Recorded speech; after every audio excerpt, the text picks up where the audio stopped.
Welcome students. आज हम जो पोएम लर्न करेंगे वो है an elementary school classroom in a slum.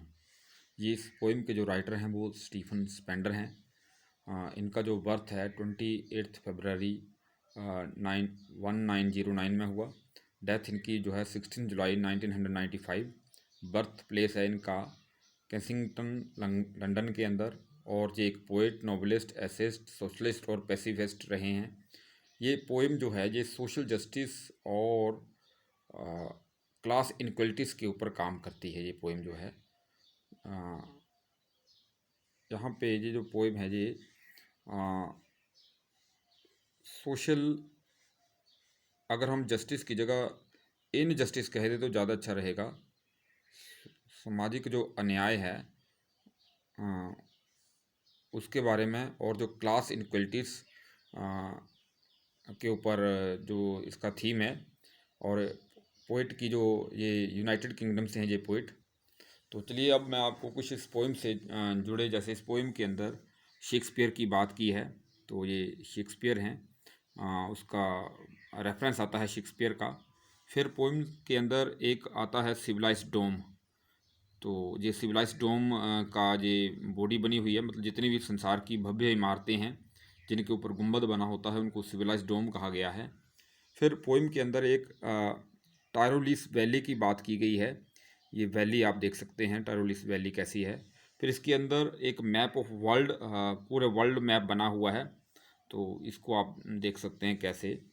फिर इसमें एक स्लम एरिया की बात की गई है। फोगी स्लम एरिया कैसा होता है, तो फोगी स्लम एरिया यहाँ पोइम के अंदर बताया गया है कि कैसे ये देखिए लोग जो हैं स्ट्रगल करते हैं for bread in slum area. मतलब अपने रोजी रोटी के लिए स्लम एरिया के अंदर उनको कितनी मेहनत करनी पड़ती है।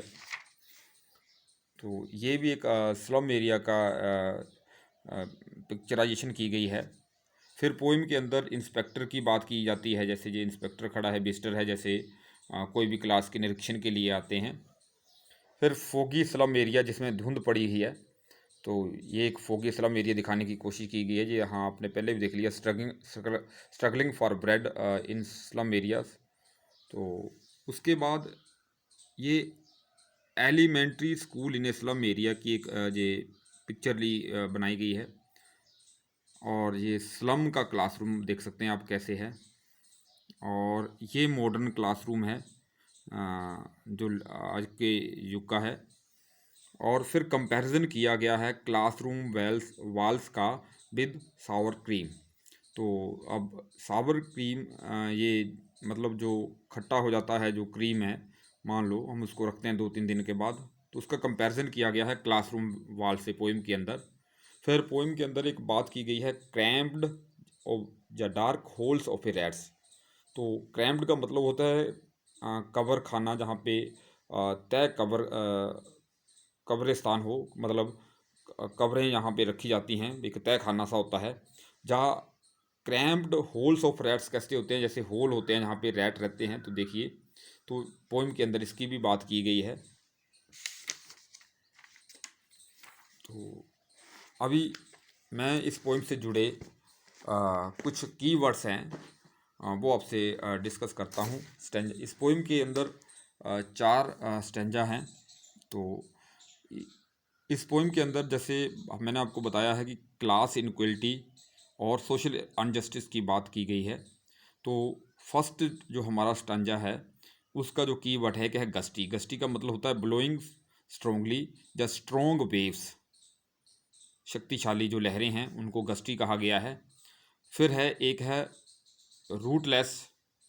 रूटलेस का मतलब बिना जड़ के, अपरूटेड। फिर एक है वीड्स। वीड्स का मतलब होता है useless wild plant, unwanted plants जो हमें पौधे नहीं चाहिए होते हैं। पेलर। पेलर का मतलब होता है पेल फेसिस। उसके बाद एक कीवर्ड है स्टंटेड। इट मीन्स अनडिवेलप्ड या नॉट फुली ग्रोन, जो पूरी तरह से विकसित ना हो। फिर सेकंड स्टैंजा के अंदर कीवर्ड आएगा सावर। It means unpleasant. फिर donations means things given as gifts, जो हैं गिफ्ट के रूप में चीज़ें दी जाती हैं। फिर जहाँ पे पोइम के अंदर शेक्सपियर्स हेड की बात की जाती है, ये है picture or statue of Shakespeare head, जे उसके शेक्सपियर के हेड की जो पिक्चर है। फिर एक डान आता है पोइम के अंदर शब्द, इसका मतलब है early morning before the sunrise, प्रातःकाल का जो समय होता है। बेल बेल्ड का मतलब होता है हैविंग बेल्स, जहाँ पे घंटियाँ हों। सिविलाइज्ड डोम का मतलब होता है मेन सिविलाइज्ड बिल्डिंग्स, जो सभ्य इमारतें हों इस वर्ल्ड की, जिनका जो ऊपर आकार होता है वो गुंबद के आकार का होता है। श्योरली का मतलब होता है डेफिनेटली, ये थर्ड स्टैंजा के अंदर है डेफिनेटली। बिग्ड मीन्स नॉट गुड और नोबल, अच्छी कोई चीज़ ना होना। टेम्पटिंग का मीन होता है इंटाइसिंग, किसी चीज़ के लिए प्रलोभन देना, उसका मतलब होता है टेम्पटिंग। टू स्टील मतलब चुराना, to steal away those comforts and run away secretly, मतलब इस पोएम के अंदर जो बच्चे हैं वो उन आराम जो ऐशो आराम हैं उनको चुराना चाहते हैं और चुपके से भागना चाहते हैं, ऐसी बात की गई है।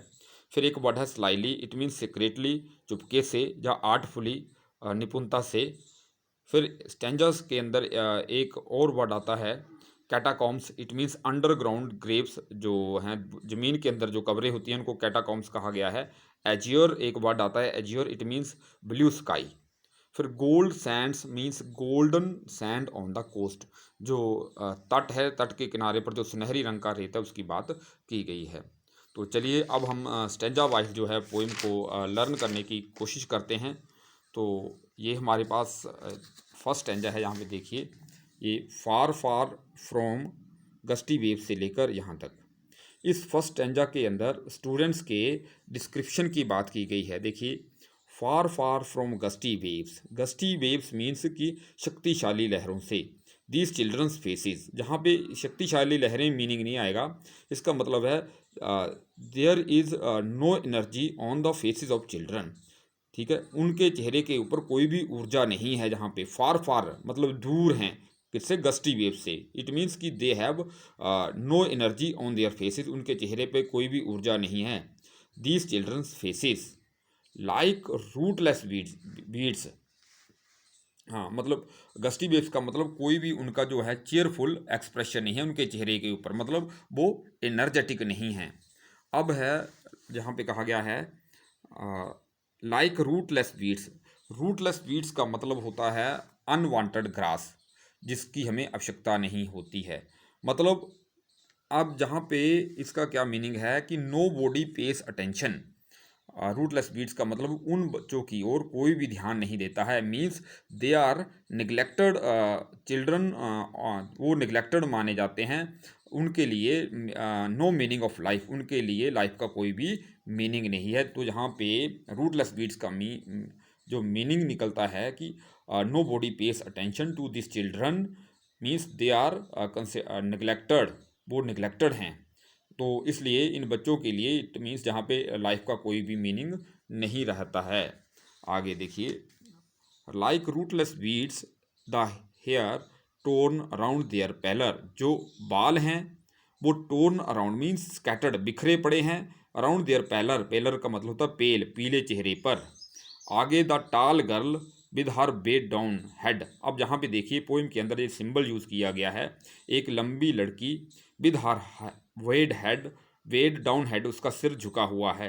इस सिंबल का मीनिंग क्या है, एक लड़की है वो बैठी है, उसका सिर झुका हुआ है। तो देखिए, तो यहाँ पे जो है टाल गर्ल्स मीन्स वेड डाउन, हो सकता है कि उसका सिर इसलिए झुका है कि वो फटीग या एग्जॉस्टेड हो गई हो, या थक गई हो, या स्लीपी, या उसको नींद आ रही हो। दूसरी बात हो सकता है कि ये लड़की गांव में रहती है, तो गांव में काम की बहुत जिम्मेवारियां होती हैं, बच्चों को काम भी करने पड़ते हैं, तो घर की जिम्मेवारियों के कारण ये परेशान हो, तो इसलिए इसका सिर झुक गया हो। या हो सकता है कि ये अपने भाग्य के ऊपर पछता रही हो कि इसको कोई स्लम एरिया में के अंदर कोई फैसिलिटीज़ नहीं होती। या हो सकता है अपनी जो आउट ऑफ पॉवर्टी, ये जो है इसका सिर झुका हुआ है जहाँ पे। तो आगे हम रीड करते हैं, the paper seeming boy, paper seeming का मतलब बॉय का मीन्स कि कागज देखिए कितना बिल्कुल बारीक होता है, कागज की तरह पतला बॉय।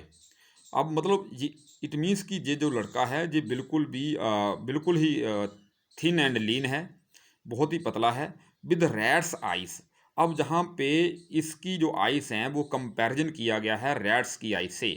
अब ऐसा क्यों है? तो देखिए, paper swimming boy means a very lean and thin boy. तो अब रैट सी आइट से क्यों कंपैरिजन किया गया है?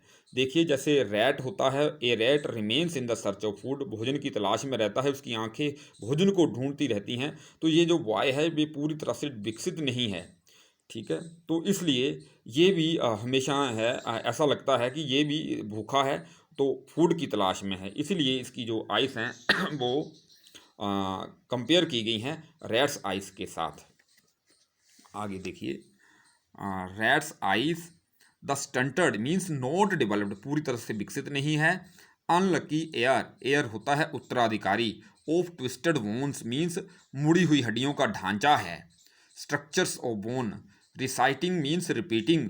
ए फादर्स नाल्ड डिसीज, अपने पिता का एक जो गठिया का रोग होता है वो इसने हो सकता है, रिसाइटिंग मीन्स रिपीट कर रहा है, वो ले लिया है, उसी को ये रिपीट कर रहा है। तो इसका मतलब स्टंटेड का मतलब ये नोट फुली डेवलप्ड है, इसका हड्डियों का ढांचा है।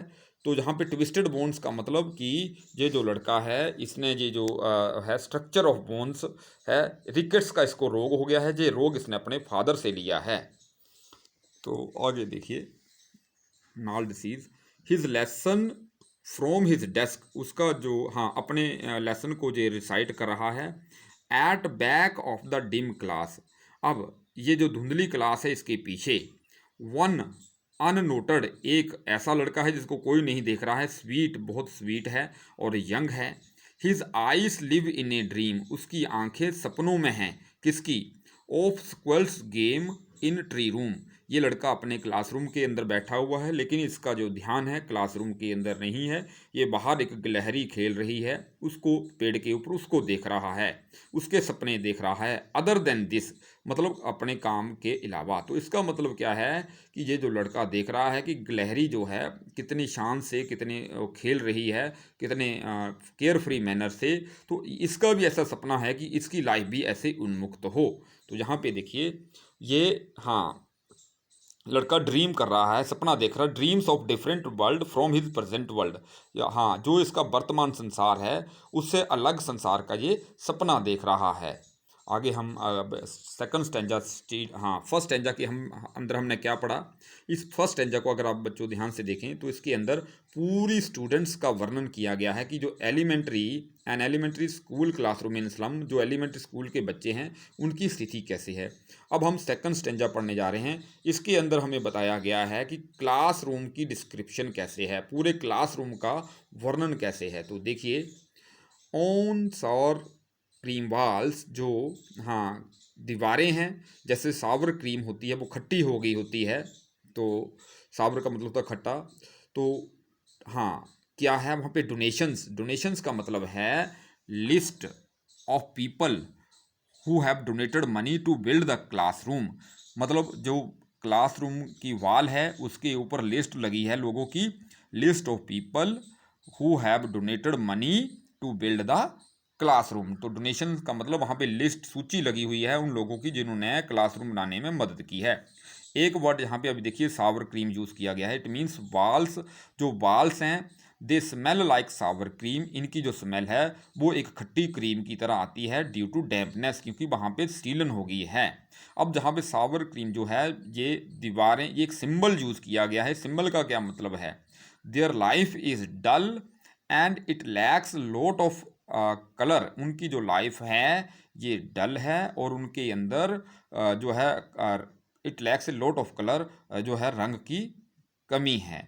मतलब this symbol has been use to objectify the sad state of children, बच्चों की जो सैड स्टेट होती है उसको दिखाने के लिए इस सिंबल का यहाँ पे यूज़ किया गया है। चलिए नेक्स्ट हम आगे रीड करते हैं। क्लाउडलेस एट डान, वहाँ पे जो सुबह का चित्र है ऊपर, जिसके ऊपर कोई बादल नहीं बना हुआ है। Civilised dome riding all the cities, संसार की भव्य इमारतें हैं जो सभी शहरों की हैं। बेल्ड घंटी नुमा, हाँ फ्लावरी घंटी नुमा आकार के, बेल्ड फ्लावरी घंटी नुमा आकार के फूल हैं। टायरोलिस वैली का चित्र है। ओपन हैंडेड मैप एक खुला चित्र है। Awarding the world it's world. अब इसका क्या मतलब है? ये जो चीज़ें वहाँ पे बनी हुई हैं ये अपने ही संसार से जुड़ी हैं। इसका मतलब अवॉर्डिंग द वर्ल्ड, इसका बच्चों के वर्ल्ड से कोई भी लेना देना नहीं है। इसका मतलब, इसका मीनिंग जो है, there world shown in the map is not there world. जो मैप के अंदर या ये जो चीज़ें हैं जो जिस वर्ल्ड को शो करती हैं, जितनी भी वो दीवार के ऊपर बनी हुई हैं, उनके बच्चों के वर्ल्ड से कोई भी लेना देना नहीं है। तो हाँ, and yet for this children, इन बच्चों के लिए, दिस विंडोज, ये खिड़कियां ही इनका संसार हैं। नोट दिस मैप, ये मैप इनका संसार नहीं है। देयर वर्ल्ड, अब इन बच्चों के लिए क्या है, जो क्लासरूम विंडोज हैं वही इनका वर्ल्ड हैं। Where all their futures painted with a fog, जहाँ पे इनका जो फ्यूचर है वो धुंध से पुता गया है। अब धुंध का मतलब क्या है? There is darkness over their life, इनके जीवन के ऊपर अंधेरा है। कौन सा अंधेरा? पॉवर्टी का अंधेरा है। हाँ, they are living in inhuman condition, अमानवीय कंडीशंस के अंदर रहते हैं। या फो का मतलब धुंध नहीं है, ये dark conditions of their life. A narrow street sealed in with a lead sky, एक तंग गलियों में रहते हैं। सील्ड का मतलब होता है confined by the dull sky, जो हाँ, डल स्काई का मतलब होता है जहाँ पे कि वहाँ पे बहुत ज़्यादा पोल्यूशन के अंदर ये बच्चे रह रहे हैं। It means sealed with a lead sky, lead sky का मतलब धूसर रंग के आकाश। इसका मतलब ये है कि ये जो बच्चे हैं, हो सकता है जहाँ पे रह रहे हैं वहाँ पे बहुत ज़्यादा पोल्यूशन है। इट मीन्स कि इनके लिए जो अपॉर्चुनिटीज़ है वो बहुत लिमिटेड हैं। इसका मीनिंग जहाँ पे ये निकल रहा है, a narrow street sealed in with a lead sky, far far from ours, नदियों से दूर हैं, केव्स पर्वतों से दूर हैं। And star of words, star of the words का मतलब दे आर अवे, हाँ, the students are away from the worlds are promises made to them by the politicians, जो राजनीतिज्ञों ने इनसे जो वचन किए हैं उससे ये दूर हैं। तो ये क्लासरूम का डिस्क्रिप्शन था। अभी हम स्टैंजा 3 की ओर चलते हैं। तो स्टैंजा 3 के अंदर जो है वो पोइट ने कंपैरिजन किया है, जहाँ पे दो वर्ल्ड का, जैसे मैंने शुरू की बात की थी जहाँ पे क्लास इनक्वलिटी की बात की जाती है, सोशल अनजस्टिस की बात की जाती है। पोइट दो वर्ल्ड की बात कर रहा है। एक वो वर्ल्ड जिसमें ये बच्चे रह रहे हैं, एक वो वर्ल्ड जो बच्चों की सोच से भी परे है, जिसमें सारी सुख सुविधाएं हैं। तो इसके अंदर कंपैरिजन किया गया है। तो फर्स्ट लाइन देखते हैं, श्योरली शेक्सपियर इज विकेड। अब विकेड का मतलब यहाँ पे है Shakespeare is wicked, it means the picture of Shakespeare is useless in this classroom. इस क्लासरूम में जो शेक्सपियर की पिक्चर है वो यूजलेस है, क्योंकि जो शेक्सपियर है वो जो लिटरेचर के एक तरह से किंग माने जाते हैं। लेकिन इन बच्चों के उस पिक्चर का यहाँ पे कोई भी लेना देना नहीं है। क्यों? क्योंकि जो वर्ल्ड शेक्सपियर शोज करता है, सच्चे Shakespeare show such a world that is far far away from there world. Shakespeare अपनी पोइट्री के अंदर, अपनी जो भी उसका राइटिंग है उसके अंदर जो भी संसार की कल्पना करता है वो उन बच्चों के संसार से काफ़ी दूर है। इसलिए जो शेक्सपियर का जो जितना भी पिक्चर है वहाँ पे यूजलेस है, इसलिए इसको विकेड कहा गया है। आगे कहा गया है the map a bad example. अब मैप को भी जहाँ पे बैड एग्जाम्पल कहा गया है, map the map a bad example, क्यों? देखिए, world painted on the map, जो संसार मैप के ऊपर बनाया गया है, totally different from the world of this children, वो इन बच्चों के वर्ल्ड से टोटली अलग है। आगे देखिए, विद शिप्स एंड सन, जितने भी शिप्स हैं, सन है, and love tempting them to steal, इनको प्रलोभन देते हैं चुराने के लिए। क्या चुराने के लिए? हाँ, अब देखिए जहाँ पे क्या हुआ, एक तो शेक्सपियर की पिक्चर, दूसरा क्या आ गया, मैप आ गया, तीसरा आ गया शिप्स आ गया, सन आ गए। ये सारे बच्चों को टेम्प्ट करते हैं, प्रलोभित करते हैं टू स्टील, चुराने के लिए। इट मीन्स दे, ये बच्चों को मिसलीड कर रहे हैं, ये बच्चों को मिसलीड, इसलिए मैप इनके लिए क्या हुआ, बैड एग्जाम्पल हुआ। आगे देखिए, for lives that slightly turn in their cramped holes, lives होता है जीवन, दैट स्लाइली सीक्रेटली, चुपके से, turn in their cramped holes मतलब जहाँ पे जैसे कि चुपके से जो रैट हैं, चूहे हैं, अपने तंग होल्स के अंदर रहते हैं, कब्र खानों के अंदर रहते हैं। तो अब देखिए, फार फोग टू एंडलेस नाइट, उनकी जो है धुंध से लेकर एक, हाँ, एंडलेस नाइट, अनंत जो रात्रियां होती हैं जहाँ पे कोई प्रकाश नहीं होता है, इसी तरह से इन बच्चों के जीवन में भी अंधकार है। ऑन, देखिए जैसे इसका मतलब क्या है, जैसे रैट्स हैं जो क्रैम्ड होल्स के अंदर रहते हैं और अपनी एंडलेस नाइट गुजार देते हैं। इट मीन्स इन बच्चों के लिए जो लाइफ भी है ये एक एंडलेस नाइट है। इनके जीवन के अंदर भी डार्कनेस छा गई है, जैसे क्रैम्ड होल के अंदर कोई लाइट नहीं होती तो इनके जीवन के अंदर भी डार्कनेस है। आगे देखिए,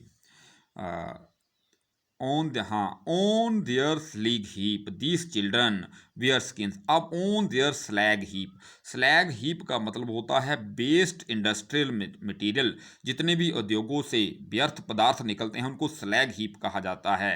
लेकिन जहाँ पे जो स्लैग हीप है ये बच्चों की बॉडी के लिए यूज़ किया गया है। उन बच्चों के शरीर इतने पतले हैं, इतने दुबले पतले हैं, उनकी जो शरीर है पूरी तरह से विकसित नहीं है, वो एक स्लैग हीप की तरह दिखते हैं। Means they are so weak that there is no vitality left in their bodies, उनके शरीर के अंदर कोई भी जीवन शक्ति नज़र नहीं आती है। स्लैग हीप का मतलब जहाँ पे है, इसका मतलब होता है इंडस्ट्रियल वेस्ट, जो उद्योगों से निकला हुआ व्यर्थ पदार्थ हैं। लेकिन जहाँ पे स्लैग हीप बच्चों के लिए कहा गया है वो इतने कमज़ोर हैं कि उनके शरीर के अंदर कोई भी जीवन शक्ति नहीं बची है।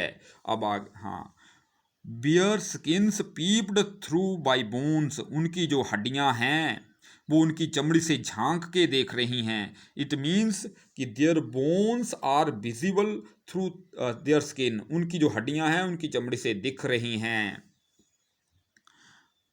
Peeped and spectacles of steel, उनके जो चश्मे हैं वो स्टील के बने हुए हैं। विद मेंडेड ग्लास, जिसके अंदर जो शीशे हैं वो टूट गए हैं, उसकी मरम्मत की गई है। Like bottle beads on a stone, जैसे पत्थर के ऊपर कांच के टुकड़े हों, ऐसे ही उनके जो चश्मे हैं वो भी ऐसे लगता है कि उनके चश्मे भी वो कांच के टुकड़े जोड़कर बनाए गए हैं। All of their time and space are foggy slum, इसका क्या मतलब है, उनका जो सारा जीवन है इस फोगी मतलब अंधकार में, फोगी का मतलब है धुंधले, हाँ, या धुंध से भरे स्लम में निकल जाता है। So blot their maps with slums as big as doom, जहाँ पे कवि कहता है कि मैप के ऊपर ब्लोट देयर, हाँ, धब्बे लगा दो। धब्बे का मतलब उनके, हाँ, जो स्लम एरिया है वो भी मैप के ऊपर दर्शाओ। हाँ, with slum as big as doom, ठीक है। हाँ, तो मतलब पोएट का कहने का मतलब ये है कि जो मैप है उसके ऊपर इस वर्ल्ड को, उस एन एलिमेंट्री स्कूल को भी इंटीग्रेट करना चाहिए, शामिल करना चाहिए, ताकि ये उनके लिए एक बड़ा जो है भाग्य साबित हो। आगे लास्ट स्टेंजा देखिए, अनलेस गवर्नर इंस्पेक्टर विजिटर। अब यहाँ पे क्या है, फोर्थ स्टेंजा के अंदर जो पोइट है ये अर्ज कर रहा है, अथॉरिटीज़ को अर्ज कर रहा है, रिक्वेस्ट कर रहा है, गवर्नर को, इंस्पेक्टर को और विजिटर को। विजिटर का मतलब है जैसे हम लोग हैं, हम वहाँ पे जाते हैं क्या करने के लिए। The this map becomes their window, कहता कि ये मैप उनकी, हाँ, विंडो बन जाए। एंड दिस विंडोज, और ये जो खिड़कियां हैं, that shut upon their lives like catacombs, हाँ, उन्होंने, हाँ, that shut upon their lives, उन्होंने बंद कर दिया है, लाइक कैटाकॉम्स, कब्रों की तरह। तो देखिए यहाँ पे वो अर्ज कर रहा है पोएट गवर्नर, इंस्पेक्टर और विजिटर से, क्या कि इन बच्चों को स्लम से बाहर लिया जाए, बाहर ले जाया जाए। और यहाँ पे कहता मैप ये यूजलेस है until it becomes there real window, जब तक कि ये उनकी असली खिड़की ना बन जाए। उनकी जो लाइफ्स हैं वो कैटाकॉम्स, कब्र खानों की तरह सीमित हो गई हैं, जहाँ पे क्या है, break o break open till they break the town. अब जहाँ पे पोइट कह रहा है कि इन जो क्लासरूम विंडोज हैं इसकी खिड़कियों को तोड़ दिया जाए, till they break the town, जहाँ मतलब क्लास की जो खिड़कियाँ वो क्लासरूम की खिड़कियों को तोड़ दिया जाए। एंड शो द चिल्ड्रन, और बच्चों को दिखाया जाए, to green field and make their world. अब ग्रीन फील्ड का मीनिंग जहाँ पे है, so that they can play on golden sand under blue sky, green field. हाँ, अब नो वरीज आर, हाँ देखिए, run azure and show the children to green field, ताकि ये जो बच्चे हैं हरे भरे मैदानों में खेलें, ग्रीन फील्ड जहाँ पे फॉरेस्ट के लिए कहा गया है। एंड मेक देयर वर्ल्ड, और अपने संसार को बनाएं। रन एज्योर, रन एज्योर का मतलब होता है नीले आकाश के तले, ऑन गोल्ड सैंड के अंदर खेलें। इसका मतलब यह है कि बच्चों के जीवन में कोई चिंता ना हो, ना कोई प्रवाह हो। दे विल मतलब do well in their studies also. अगर इसका क्या मतलब कि ये बच्चे ग्रीन फील्ड के अंदर खेलें, फॉरेस्ट के अंदर खेलें, गोल्डन सैंड के ऊपर, इट मीन्स कि उनके जीवन में कोई चिंता ना हो, ना कोई प्रवाह हो, तभी तो वो पढ़ाई में अच्छा करेंगे। आगे देखिए, हाँ, and let their tongues run naked into books the bite and green leaves open. जहाँ पे बाइट लीव्स और ग्रीन लीव्स की बात की जा रही है।